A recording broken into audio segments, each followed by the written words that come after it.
Hey tout le monde, Alicia, hey, up in here. C'est parti pour une nouvelle vidéo aujourd'hui. Bon, comme d'habitude, n'hésitez pas à vous abonner, à mettre la cloche parce que j'arrive sur vous à n'importe quel moment.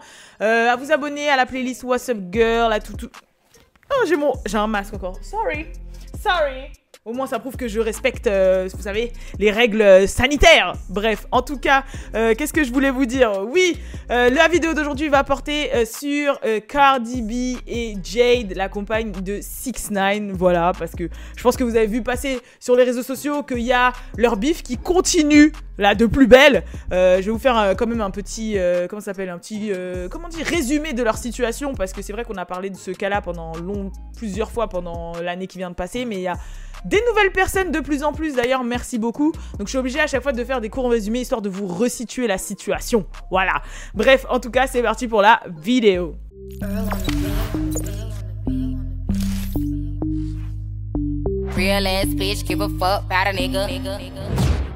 Alors, pour vous situer la situation, t'inquiète, il y a Louis Aouda, il fait sa star, il vient de rentrer dans les studios, là, il fait du bruit. Non, je rigole.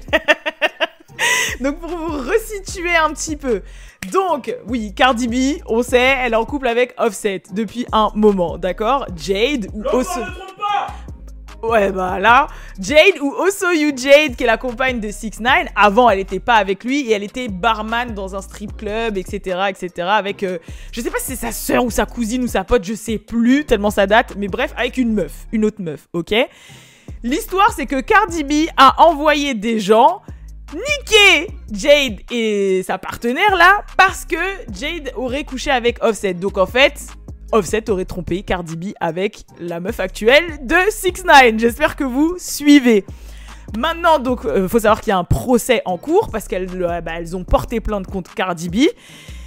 Et récemment, ce qui s'est passé, c'est que Cardi B a fait des retweets sur cette affaire et ça n'aura pas plu à Jade. Maintenant, pourquoi en fait cette histoire est un peu plus complexe qu'il n'y paraît? Déjà, je vais vous dire un truc. Faut savoir que Cardi B, elle a 12 procès en tout en cours. 12 procès. On n'a pas 1, pas 2, pas 3, pas 4, pas 5.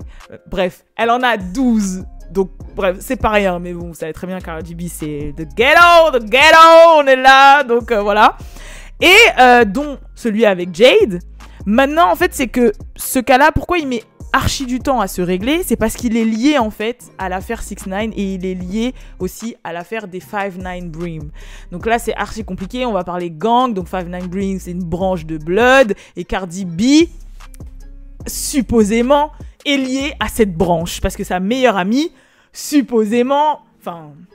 À ce qui paraît maintenant, elles sont plus meilleures amies, mais je pense que ça aussi, c'est un truc du style, vas-y, on dit on est plus potes au cas où, parce que tu connais la justice. Starbream fait partie des 5ix9ine et c'est quelqu'un d'assez important. Elle a même fait plusieurs années de prison, là. D'ailleurs, pareil, encore rumeur, à Skip, elle est sortie. Elle aurait snitch sur des gens du gang, mais ça, c'est encore à faire approuver. En fait, ce qui se serait passé, c'est que, au moment des faits, Cardi aurait appelé sa pote, Starbream, et sa pote aurait envoyé des gens du gang niquer Jade. Et du coup, rappelez-vous aussi, quand il y a eu l'affaire 6ix9ine, quand il a snitch, il a parlé aussi de qui? De Cardi B et de Trippie Redd, qui seraient linkés au 5ix9ine Bream, cette branche de gang. Et en fait, tout ça serait lié. Et c'est pour ça que le cas met beaucoup de temps. Et c'est pour ça d'ailleurs aussi que Cardi, en réalité, risque plus gros qu'on ne le croit, en réalité, sur cette affaire. Maintenant, ce qui s'est passé, c'est que Cardi, elle a voulu plaisanter, on ne sait pas pourquoi d'un coup, et elle a fait plusieurs retweets. Elle a mis un mème et elle a fait un tweet sur comme quoi à chaque fois qu'elle allait au procès, elle était archi bien sapée. Mais elle a aussi retweeté une vidéo d'Academics quand il était en live avec 6ix9ine et Jade, où en fait, qui supposait que Jade en fait mentait sur cette affaire et que Cardi B n'aurait envoyé personne pour la niquer. Forcément, ça n'a pas plu à Jade et Jade s'est exprimée en Insta Story pour dire « Moi, mentir, ne dis pas, en gros, vas-y, dis pas ce que je n'ai pas dit, etc. Tout le monde connaît la vérité, même ton homme la connaît. » Donc en gros, ça y est, ça commence à partir en provocation. Et elle lui a dit « Ouais, vaut mieux pas que tu parles trop si tu veux pas qu'on aille plus loin que ça. » Et après, elle a dit, vaut mieux pas aussi que tu parles sur un open case, c'est-à-dire sur un procès en cours. Parce qu'il faut savoir que c'est comme en France, quand il y a un procès qui est en cours, quand il y a une enquête qui est menée, on n'a pas le droit de parler, des faits, on n'a pas le droit de supposer un résultat, enfin, on n'a pas le droit de dire que ouais, ça c'est vrai, ça c'est pas vrai quand l'enquête est en cours. Donc du coup, faut savoir que le bif part de là. Il y a énormément de médias qui en ont parlé, etc. Et donc je me suis dit, c'est sûr que vous alliez peut-être rien comprendre. Du coup, c'est pour ça que je vous ai fait cette vidéo. Pour le moment, on en est là. Cardi B n'a pas forcément réagi à tout ça. Maintenant, moi, ce que j'ai trouvé... Ce qui m'a un petit peu surpris et ce que j'ai capté par rapport à ça, c'est qu'en fait Cardi B elle risque vraiment plus gros qu'on ne le croit. Et franchement, si je fais le calcul, vu qu'elle a 12 procès en cours, franchement sur 12, si elle s'en sort sur les 12, elle est vraiment chaude. Franchement sur 12 procès, 12 où elle est dans la sauce. 12. Comme il a dit Balou, 12. C'est 1, 2, 3, 4, 5, 6, 7, 8, 9, 10, 11, 12. Jamel Debbouze. Dans le truc. Écoute bien. Amber Rose a été trompée 12 fois par son homme. 12. On va rester sur le mot 12. Premièrement, il y a plusieurs théories. Premièrement, c'est possible qu'il soit très religieux et qu'il ait voulu reproduire le schéma de Jésus et des 12 apôtres. Et des 12 apôtres. Laisse-moi parler, laisse-moi m'exprimer. Jésus et les 12 apôtres. Donc non, Jésus couchait pas avec ses apôtres, mais peut-être que lui, il a voulu reproduire, on ne sait pas. Deuxièmement, si on est dans la numérologie, 12, c'est un nombre très particulier. 1, 2, 3, 4, 5, 6, 7, 8, 9, 10, 11, 12. 12, il ne sonne pas comme les autres. Regarde les mots qui finissent en 12. Partouze. Tarlouze. Écoute, Jamel Debbouze.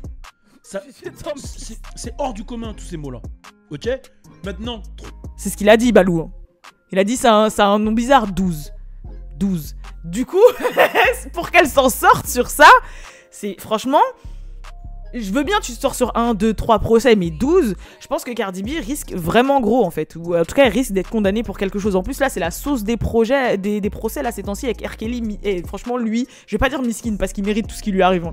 Mais il n'y a pas un jour où il n'y a pas une ou deux news qui tombent sur R. Kelly, mais des trucs de ouf. Quand je vous dis des trucs de ouf, c'est soit il a mis une meuf enceinte, soit il a des trucs où il claque des doigts, il y a des meufs mineures qui sortent d'en dessous un ring pour faire des actions bizarre. Et franchement, c'est des dingueries. Je sais pas si vous voulez, ça va mettre du temps, mais je vais voir si je peux pas vous faire une vidéo sur R. Kelly et tout ce qui est sorti depuis là, parce que on est au 39e jour de procès, je crois, sur R. Kelly. 39e jour et tous les jours il y a une dinguerie qui sort.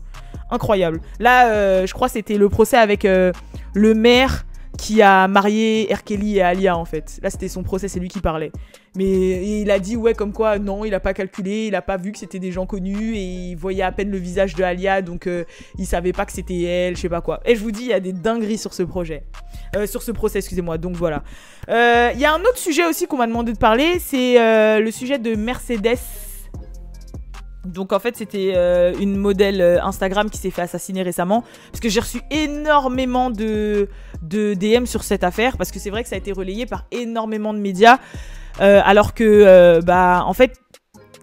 Attention, là c'est pas vis-à-vis d'elle, mais en fait des modèles Instagram comme Mercedes, il y en a énormément aux États-Unis en fait. Vous savez, des vixens d'Instagram qui ont des 1 million, 2 millions d'abonnés, ça peut monter jusqu'à 5 millions, il y en a beaucoup.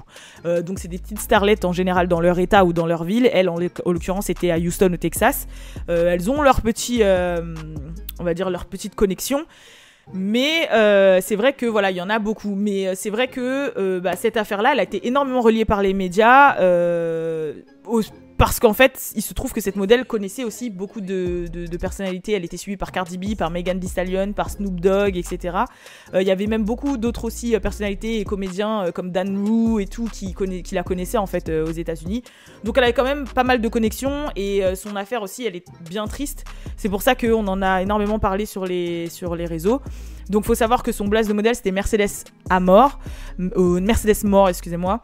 Mais elle a son vrai prénom, je sais plus ce que c'était Diana, je sais pas quoi.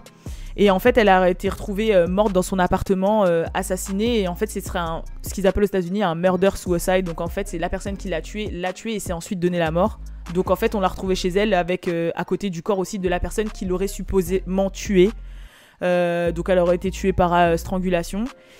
Et du coup, malheureusement, voilà ce qui s'est passé. Donc ça a été énormément relayé. Maintenant, ce qui s'est passé, c'est que y a eu énormément de rumeurs en fait qui en sont ressorties parce qu'il y a eu la photo de la personne qui l'aurait tuée qui a été repartagée Et en fait, les gens ont commencé à faire des suppositions quand ils ont vu la photo de cette personne à côté de la modèle. Donc elle, c'est une modèle, vous connaissez, hein, les Vixen, elle était très jolie, en plus elle était très belle.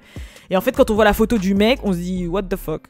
Et en fait, il y a eu énormément de rumeurs qui commencent à ressortir, comme quoi en fait c'était une prostituée, ou que c'était son sugar daddy, ou que... Enfin voilà, plein de choses comme ça, parce que sinon ils comprenaient pas la relation, le relationnel. Et il y a Cardi B qui a pris la défense en fait de cette jeune femme qu'elle suivait, donc sûrement qu'elle connaissait, et qui a dit en Insta Story, en gros, vous allez hate une bad bitch même après sa mort en fait. Il y a des gens quand même qui essayent de justifier le geste, qui essayent de justifier son assassinat par rapport au lifestyle qu'elle aurait choisi. Et puis en gros c'était une sweetheart, donc ça veut dire que c'était quelqu'un de très très gentil, et laissez-la reposer en paix. Donc faut savoir que la famille a décidé d'inviter Cardi B aux funérailles, donc à voir si Cardi B ira ou ira pas. Après il y a eu d'autres choses qui sont remontées, comme quoi en fait non, ce serait peut-être un stalker, parce que vous savez que bah voilà, il y a beaucoup de fous, encore plus aux États-Unis. Et puis comme elle était très belle, très bien formée, et que c'était quand même une personnalité, peut-être que c'était un stalker, que c'était quelqu'un qui la suivait, qui était fan. Peut-être que voilà, il y a plein de choses qui sont remontées, mais c'est vrai que la première chose qui est remontée, c'est que soit ce serait un client, soit ce serait un sugar daddy, etc. Donc l'enquête est menée, pareil, on n'a pas forcément encore d'infos. Si jamais vous voulez des updates, bah je vous en ferai, parce que c'est vrai que ça, là j'ai eu énormément de messages en fait sur ce truc-là. Donc voilà, fallait que je vous éclaire sur cette petite news. De cette malheureuse nouvelle pour cette jeune femme malheureuse. Voilà, personnellement, moi, je la connaissais pas forcément. Je la suivais pas. Autant il y a des modèles Insta que je suis depuis un moment, ou voilà, qui ont un petit nom, ou voilà, j'ai de l'intérêt, mais elle, je la connaissais pas du tout. Mais comme quoi c'est malheureux, et qu'il faut faire aussi quand même attention à soi et à ce qu'on fait, et si c'est un stalker, bah encore plus sur les réseaux sociaux, etc. Donc voilà, hein, c'est tout ce que j'avais à vous dire pour cette vidéo. J'espère qu'elle vous aura plu. N'hésitez pas... Ah non, j'en ai une autre, en rapide. J'ai une autre news, en rapide. C'est par rapport à... Comment ça s'appelle là, Kourtney Kardashian. Parce que c'est passé un truc de ouf là, j'avais oublié. Vous savez que Kourtney sortait avec Scott avant. Voilà, vas-y, je vais pas présenter, ça sert à rien. Mais Kourtney sortait avec Scott, c'est le père de ses 3 enfants. Après, elle est sortie avec un Français qui s'appelait Younes Benjima, qui était un modèle français, etc. Maintenant, elle est avec Travis Barker. Oui, j'allais dire Travis Baker, j'y étais presque. Ouais, j'ai mes... T'inquiétez pas, vous avez vu, j'ai mes siffleurs là. Bref, en tout cas, c'était le batteur de Machine Gun Kelly. Et c'est un batteur grave connu qui s'appelle Travis Barker et pas Baker. Je sais pas pourquoi dans ma tête j'ai Baker. Et du coup elle est avec lui. Récemment elle s'est affichée en Italie, parce que vous saviez que là c'était un gros événement fashion là en Italie, tout le monde était en Italie. D'ailleurs si vous voulez des photos et des vidéos, n'hésitez pas à vous brancher sur WhatsApp Girl, parce qu'on a vachement repartagé ça. Et ce qui s'est passé, c'est qu'elle s'est affichée en plein milieu avec une photo assez sexy, mais ils sont en couple quoi. Depuis un moment ils vivent leur best life, les mêmes best life, voilà tout ça là. Sauf que cette photo n'a pas plu à Scott, qui a envoyé un DM à l'ex de Kourtney, donc Younes, pour lui dire, alors excusez-moi, je cite, « Yo, est-ce que cette meuf est sérieuse? Frère, c'est quoi ça? En plein milieu de l'Italie !» Et donc faut savoir qu'après il y a Younes Benjima qui a répondu, qui a dit « Je m'en fous moi tant qu'elle est heureuse, et PS, je suis pas ton frère. » Et moi ce que j'ai trouvé, et après il y a Kourtney qui a répondu et qui a fait un article en disant ouais comment se sortir d'une relation toxique avec un ex ou je sais pas quoi. Moi j'ai trouvé ça archi drôle, surtout venant de Scott en fait. Après allez savoir, c'est pas une entente entre les deux, parce que forcément ils ont été relayés par tous les médias pour se mettre la lumière sur l'un et l'autre. Je trouve que Younes il a bien répondu, bien sûr. Je trouve, si jamais ça part de Scott, après c'est la mère de ses enfants, donc il a son mot à dire. Mais en même temps, t'as pas voulu d'elle, t'es sorti pendant je sais pas combien de temps avec une meuf qui a je sais pas combien d'années de moins que toi, t'as vécu ta best life aussi. C'était même l'une des raisons pour lesquelles vous avez rompu, donc laisse-la vivre sa best life en fait. Voilà, c'est tout ce que j'ai à dire sur ce sujet. Bref, en tout cas, je vous laisse, je vous fais de gros bisous, et je vous dis à la prochaine pour la prochaine vidéo. Peace!